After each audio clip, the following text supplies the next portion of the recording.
গত বছর আমাদের পরিচিত এক ভদ্রলোক, গত বছরই সম্ভবত, হাজি ক্যাম্পে আমার সাথে দেখা, আমার পরিচিত।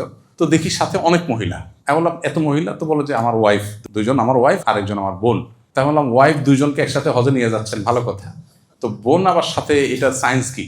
তো বলে যে সায়েন্স হলো যে আমি একা তো এক বোর ব্যাগ ধরতে পারবো, দুজনটা তো ধরতে পারবো না। যখন একজনটা ধরবো তখন আরেকজন তো মন খারাপ করবে।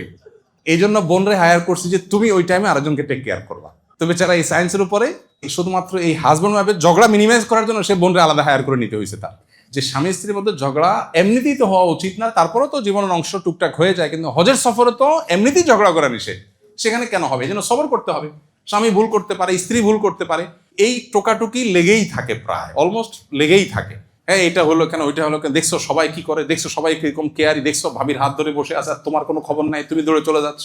মানে এগুলো প্রতি হজেই দেখা যায়, এই জাতীয় ক্রাইসিস হয়। দুর্ভাগ্য, দিন আমরা বুঝি নাই আসলে। দিন তো স্যাক্রিফাইসের না। আমার স্বামী আমার হাত ধরেন নাই, তিনি অন্য অনেক ক্ষেত্রে অনেক কেয়ারি, হয়তো আর কেয়ারি না হোক, তিনি চরিত্রবান আলহামদুলিল্লাহ। আরেকজন অনেক হাত ধরে, সে হয়তো দুশ্চরিত্রবান, তার হয়তো অন্য ল্যাকিংস আছে।